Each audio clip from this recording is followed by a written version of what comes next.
welcome to Connecting the Dots with I, the Connector, that's me. Thank you for being here, and we're connecting again today.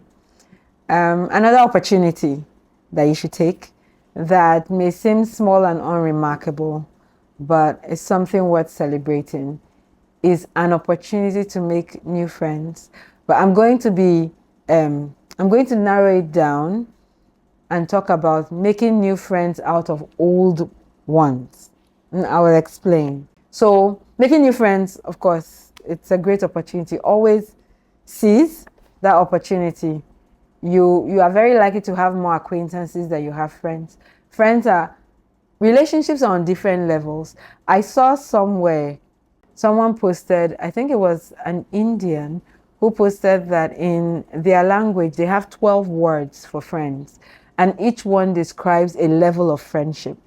So it's like an upside down triangle where the top is wide and then it narrows down, because the deeper the friendship, the narrower the band. And they have different words. So when you meet a friend, the person can call you this or that or that or that. It all means friends, but with each word, they've indicated what type of friend you are. As I say, seize the opportunity to make a new friend. There are all different levels of friendships. I'm sure that as we go along on this journey, we'll probably talk about them. But today I'm particularly talking about making new friends out of old ones. And I guess I can kind of say that this is about my old school group. Hello, Empire class, FGC Worry. So let me take you to my secondary school a bit.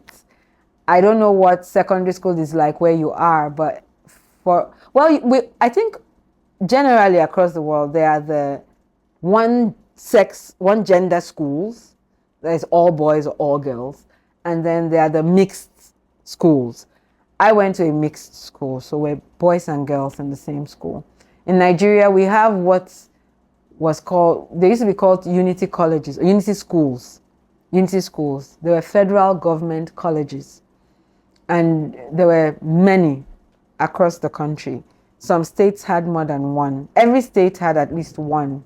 I think the idea was the federal government wanted to give everyone the opportunity to have a certain type of education that was affordable. So those schools were not expensive, but they were, at least in the time I went there, they were in high demand. They were schools that you wanted to go to, but it wasn't like an expensive school.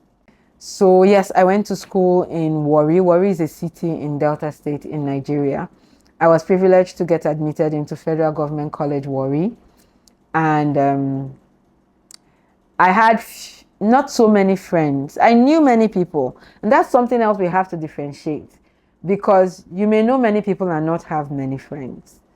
People would often say, IH has a lot of friends. But when I think about it, I think we have to go to the whole definition of who is a friend. If we go into that, I won't even tell you my story today. We'll go off on a whole philosophical talk. So let me stay with what I'm trying to talk about today. I think that there has to probably be an episode where we really look into, maybe with a friend, not just me, someone else should be here so we can really look into who's a friend and all of that. But yeah, so in school, I knew a lot of people, but I didn't have a lot of friends. And then the way life is in seasons, you have people who are your friends now, and then in a few years, their friendship has changed for different reasons. Maybe they moved geographically, or your mindset changed. There was a shift in your paradigm, you evolved something, and then you have a new set of friends. But we were in school, most of us were in school together for 6 years, from junior secondary first year, all the way to senior secondary third year. So 6 years we were in that school. And then we left school. When I left school, I could probably point out some friends, maybe 10 people. I had some ladies that were very close. We were called a clique. I never knew I was in a clique, but they told me that I was in a clique. Probably because I spent a lot of time with those people. Those are the people they're my friends, basically. Okay, so there were 5 of them. There's 6 of us all together, so 5 of them. And then some other friends, who are not really in your class, but you have good rapport, you have a nice relationship with, you get to spend time with and stuff. But then we left school, and I think that my memory of a lot of people from school was either vague or bad because of stuff. We're children. So growing up, I mean, children are children. We do stuff, and they may come for me for saying this. Please don't.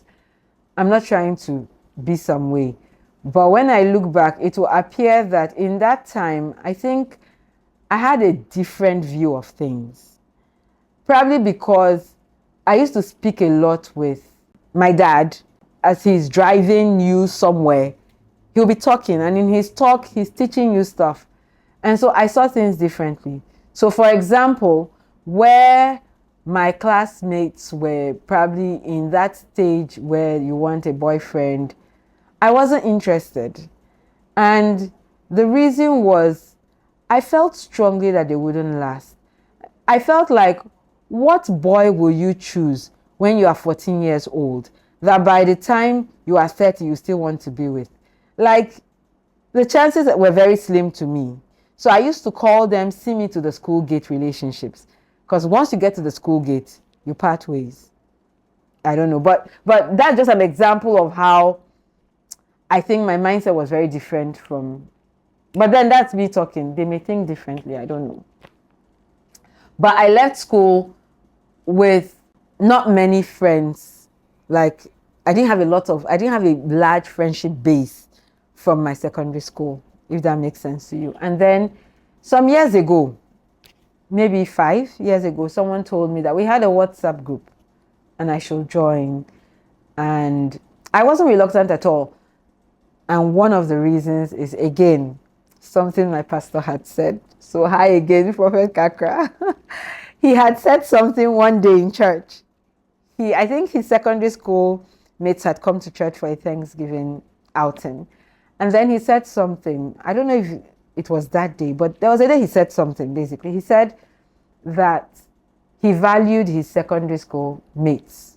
He valued their friendship and their relationships. And one of the reasons was that these people knew you when you were nothing. And so anybody who is your friend from way back then is probably a true friend. It's not about your money or your accolades or your office. It's not about anything you have now. They liked you when you were nothing. So they are probably true friends. And so you should be careful to not lose that.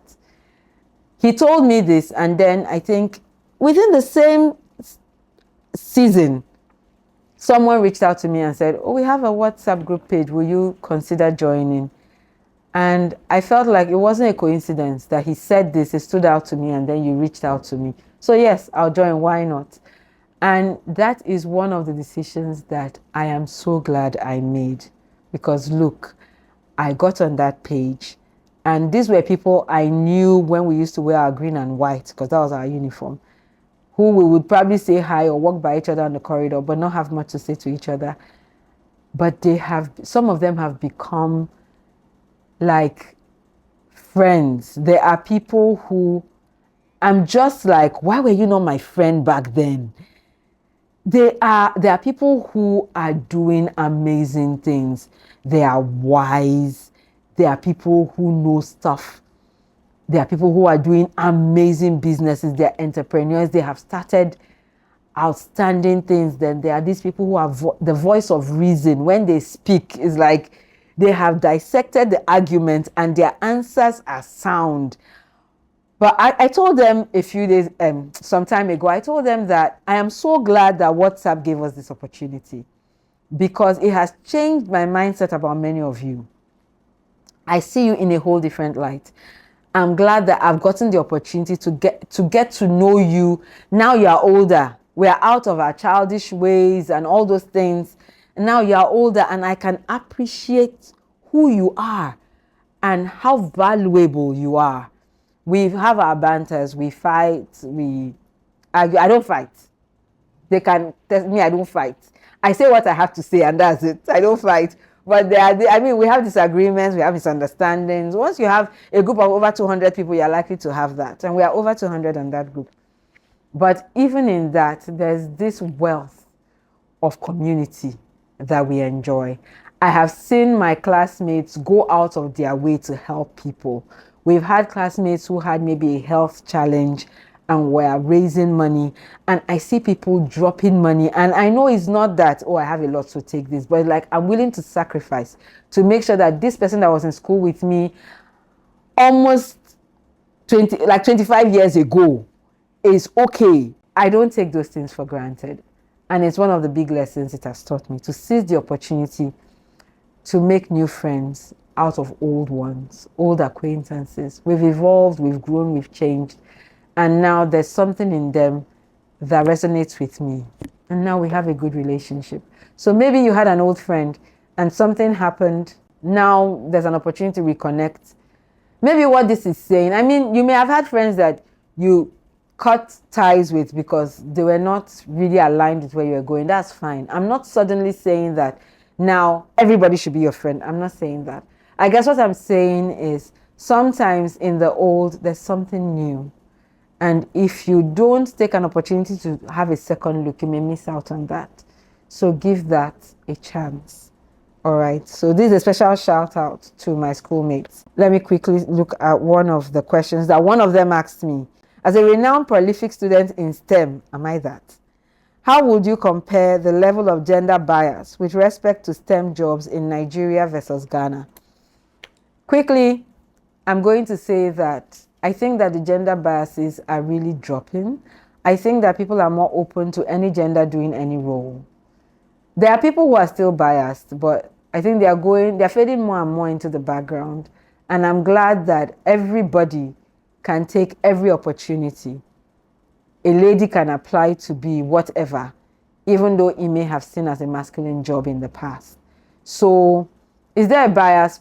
I think there is, but I think we are much better than we were some years ago. And I think that we are progressively getting better. And I applaud the progress and urge that it continues. And then I will say that while I can't speak for the whole country, I can speak to people watching this video and say, try and beat that bias. That lady may be as good an auto mechanic as the next gentleman, and you may miss out on a great gift if you don't give her that opportunity. That gentleman may be as good a housekeeper as anybody else, and you miss out on a great opportunity if you don't let him try that out. So let's allow. Live and let live, I guess. All right, so I'm going to say goodbye with that. We'll look at your other questions in subsequent episodes. Until then, thank you so much for connecting. Thank you guys for watching my video. My school group, I really, really appreciate your support. You have been over and beyond, and I don't take it for granted. I'm glad to be a part of you. Even though we have our misunderstandings, I'm glad I belong to that group. Thank you all so much. Until the next time, it's I, the Connector, signing out. Stay connected and see you in the next episode. Bye.